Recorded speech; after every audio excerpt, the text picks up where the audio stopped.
आज हमारी podcast studio में मुरादाबाद के जाने माने कवि, शायर और मंच संचालक आज हमारे बीच में हैं, जिनका नाम होता है राहुल शर्मा।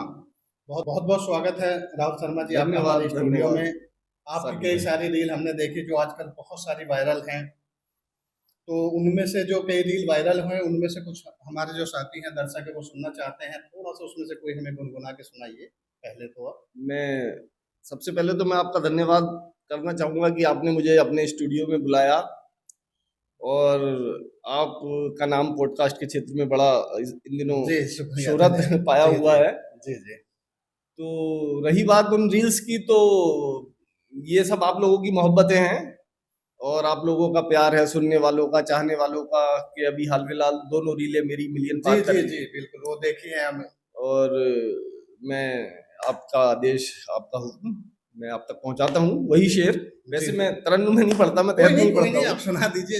वो कहा कि उलझ रहे हैं उन उलझनों से, उलझ रहे हैं उन उलझनों से, वजूद जिनका कहीं नहीं है। वजूद जिनका कहीं, उलझ रहे हैं उन उलझनों से, वजूद जिनका कहीं नहीं है। हम अपने साए से डर रहे हैं, दरअसल खतरा कहीं नहीं है। और ये वो शेर था जिसकी रील वायरल हो रखी है कि अगर लिखोगे वसीयत अपनी, अगर लिखोगे वसीयत अपनी तो जान पाओगे ये हकीकत। अगर लिखोगे वसीयत अपनी तो जान पाओगे ये हकीकत। तुम्हारी अपनी ही मिल्कियत में तुम्हारा हिस्सा कहीं नहीं, तुम्हारी अपनी ही मिल्कियत में तुम्हारा हिस्सा कहीं नहीं है। और जो दूसरी वीडियो, जो दूसरी रील है वो ये है कि यकीन लाजिम है रिश्तों में वफादारी जरूरी है। यकीन लाजिम है रिश्तों में वफादारी जरूरी है, मगर ए दिल मोहब्बत में भी खुददारी जरूरी, मगर ए दिल मोहब्बत में भी खुददारी जरूरी है। और कहा कि हमेशा, यही है वो रील जो मिलियन पार करके गई है दूसरी वाली, कि हमेशा आलिमों से ही नहीं मिलते सबक सारे, हमेशा आलिमों से ही नहीं मिलते सबक सारे। कभी कुछ जाहिलों से भी मगजमारी जरूरी, कभी कुछ। और अगला शेर इसका यूं था कि मियाँ सादा बयानी झूठ सी है दौरे हाजिर में, भले सच बोलिए लेकिन अदाकारी जरूरी, भले सच बोलिए लेकिन अदाकारी। जी बहुत बढ़िया, बहुत शानदार आपकी जो है ये रील वायरल हो रही है। तो शर्मा जी हम रुक करते हैं थोड़ा सा पीछे की तरफ। हम आपसे जानना चाहते हैं कि जो ये आपको लेखनी का या कविता पढ़ने का शौक है वो कब से शुरू हुआ और पहले, सबसे पहले आपने क्या लिखा? देखिए, जहां तक लिखने की बात है वो बहुत आगे की बात है। सबसे पहले पढ़ने की बात से शुरू की। जी। मुझे पढ़ने का बहुत शौक था। छोटे से गांव में रहता था मैं, और वहां पढ़ने के लिए बहुत ज्यादा कुछ उपलब्ध नहीं था। इवन यूं समझो कि पुराना अखबार भी हाथ लग गया तो उसे ही पढ़ डाला। पढ़ने का इस हद तक शौक था। जब मैं तीसरी क्लास में था तो मैंने अपनी लाइफ का पहला नॉवेल पढ़ा था। मुझे आज भी उसका नाम याद है, उसका नाम था रिक्शा वाला। राइटर कौन था मुझे याद नहीं, लेकिन मैं तीसरी क्लास में पढ़ता था, जिस दौरान बच्चे को अक्षर ज्ञान भी नहीं होता है पूरी तरह, हर शिनाख्त भी नहीं होती है। तो लेकिन मेरा शौक था, मेरा पैशन था पढ़ना, जो भी मिला वो पढ़ डाला। इसी तरह से कहानियां, किस्से, उपन्यास पढ़ते पढ़ते साहित्य की ओर झुकाव हुआ। कविताएं हमारे कोर्स में भी हुआ करती थी। इसके अलावा जो कविताएं कहीं मिल गई पढ़ डाली। कुछ जेनेटिकली भी था। मेरे जो दादाजी थे पंडित कश्मीरी लाल शर्मा जी, वो आशु कवि थे। वो बहुत अच्छी कविताएं लिखते थे, लेकिन साहित्य स्तर पे नहीं, वो अपने स्वांत सुखाए स्तर पे लिखते थे। और बहुत अच्छी उनकी हिंदी थी, क्योंकि हिंदी के अध्यापक भी थे वो। तो शायद जेनेटिक गुण वहीं से आया। उसके बाद मुझे याद है कि मैंने जो पहली कविता की वो मैं 6ठी क्लास में पढ़ता था अमरोहा में, और ये अक्टूबर या दिसंबर के महीने की बात है, सन 1982 के। उसमें मैंने पहली कविता कही, मेरा देश निराला। वो कागज आज भी मेरे पास सुरक्षित है, जो मैंने पहली कविता जिस कागज के तौर पे रखा हुआ है। सन 1982 की बात। जी। उसके बाद फिर पढ़ना लिखना ये सब दिनचर्या में शामिल होता गया, आत्मसात होता गया। बगैर पढ़े रात को नींद नहीं आती थी। तो पढ़ने के दौरान ही फिर वो एक स्थिति ऐसी आई ऑटोमेटिकली कि सत ही साहित्य से आगे बढ़ के फिर साहित्य में भी और उत्कृष्ट साहित्य। मुझे नहीं लगता कि दुनिया का कोई ऐसा जाना पहचाना साहित्यकार होगा जिसकी किताब मेरे पास ना हो। और पहली जो मंचीय कविता थी मैंने 89 में पढ़ी। 89 में मैंने गीत लिखने शुरू कर दिए, गजलें कहना शुरू कर दिया। लेकिन बीच में बहुत लंबा ऐसा ब्रेक आया कि मैं मंच से कटा गया, लेकिन मेरा अध्ययन और लेखन बराबर चलता रहा। जी। अभी पिछले कुछ सालों में फिर एकदम से बड़ी तेजी से जो है इस फील्ड ने मुझे अपना लिया।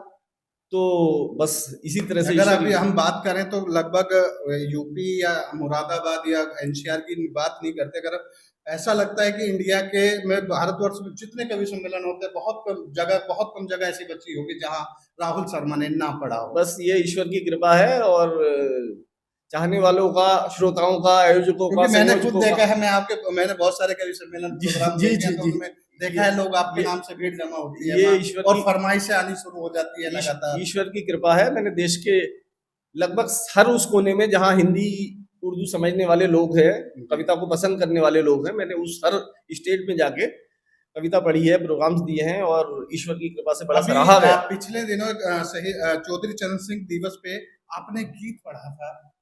जी तो जी, चौधरी मैं चरण सिंह। चाहूंगा कि थोड़ा सा उसमें से एक दो शेर आप जो है थोड़ा सा वो हाँ, चौधरी चरण सिंह जी की अभी पुण्यतिथि थी, तो उस पे एक हमारे मित्र हैं, उन्होंने अपना एक कार्यक्रम का आयोजन कराया था। विशाल स्तर पे कार्यक्रम था, उसमें हरिओम जी। पंवार जी, कविता तिवारी जी, तो वो जो अभिनव चौधरी हमारे मित्र हैं, उन्होंने उस प्रोग्राम का आयोजन कराया था और उसमें कहा था भैया आपको जो है कुछ चौधरी चरण सिंह जी पे विशेष तौर पे कुछ कहना है। जी। तो मैंने एक गीत कहने की कोशिश की उनपे। वो इस तरह से था कि याद आएंगे चरण सिंह, याद आएंगे चरण याद सिंह, आएंगे चरण सिंह, याद आएंगे चरण सिंह, याद आएंगे चरण सिंह, जब धरा प्यासी रहेगी खेत जब सूखा रहेगा, जब धरा प्यासी रहेगी खेत जब सूखा रहेगा, जब किसी मजदूर का बच्चा कहीं भूखा रहेगा, तब कृषक की आंसुओं में झिलमिलाएंगे चरण सिंह, याद आएंगे चरण सिंह, याद आएंगे। ये बहुत अच्छी मेहनती हाथों जी के छालों को न जब मरहम मिलेगा, जब फसल का दाम लागत से भी ज्यादा कम मिलेगा, याद आएंगे चरण सिंह, याद आएंगे। बहुत बढ़िया, बहुत शानदार आपकी कविता रही। तो उसके बाद जैसे आपने शुरुआत की तो परिवार का क्या सपोर्ट आपको मिला? देखिए ऐसा है, शुरुआत की जहां तक बात है, शुरुआत तक ना किसी ने कोई दखल दिया मेरे पढ़ने पे, लिखने पे। किताबों का शौक इस हद तक हुआ करता था कि कहीं अगर 20 रुपए भी हाथ आ गए तो उन सबसे पहले उसकी कादम्बनी खरीदनी है। कादम्बनी उन दिनों विशेष साहित्यिक पत्रिका हुआ करती थी। जी जी। और कादम्बनी का मेरे पास लगभग 10-12 सालों का संग्रह आज भी है प्रत्येक में। 10-12 सालों का? हाँ जी, हाँ जी, ज्यादा भी हो सकता है। तो कादम्बनी ने साहित्यिक सोच को पंख दिए। बहुत शानदार पत्रिका आया करती थी उन दिनों, जब राजेंद्र अवस्थी जी उसके संपादक हुआ करते थे। अब तो पता नहीं किन किन हाथों में चली गई है, अब उसका कलेवर भी हो नहीं रहा, विषय वस्तु भी बदल गई है। तो पढ़ने लिखने पे कभी कोई पाबंदी नहीं रही, कोई दिक्कत नहीं रही। और उसके बाद जब शादी हुई मेरी 2002 में, तो संयोग से जो मेरी पत्नी है उसे भी साहित्य के प्रति विशेष अनुराग। ये तो अच्छी बात। वो भी अपने साथ जब आई तो एक बक्सा उसका किताबों का अलग से आया साथ में। अच्छा। तो यही सब है। और अब तो यूं है स्थिति के रातों रात दाएं बाएं रहना पड़ता है। और मैंने अपनी इस पीड़ा पे, इस व्यथा पे मुक्तक कहा अभी कुछ दिन पहले, क्योंकि एक ऐसा होता है, इस प्रोग्राम से आए उधर चले गए, उधर से आए इधर चले गए, कभी कभी बड़ा हेक्टिक भी हो जाता है। जी जी। तो एक दिन पत्नी कहने लगी कि आजकल कुछ ज्यादा हो रहा है आपका भाग दौड़। जी जी। तो मैंने वो 4 पंक्तियां कही और फिर उन्हें सुनाई।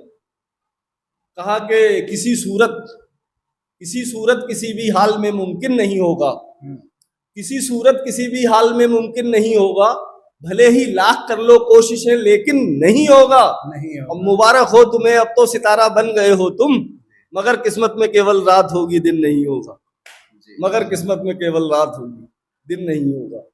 तो यही सब है। बहुत बहुत शुक्रिया राहुल अपनी व्यस्तताओं की, अपनी लोकप्रियताओं की कीमतें चुकानी होती है, कोई बड़ी बात नहीं। बहुत बहुत शुक्रिया राहुल शर्मा जी, बहुत बहुत धन्यवाद। तो दोस्तों ये थे हमारे साथ राहुल शर्मा जी, जो मुरादाबाद के बहुत अच्छे कवियों में इनका नाम शुमार होता है। उनकी हल्की सी झलक हमने देखी है। मिलेंगे अगले पॉडकास्ट में राहुल शर्मा की पूरी आप बीती के साथ। देखते रहिए मुल्क मीडिया पॉडकास्ट। धन्यवाद।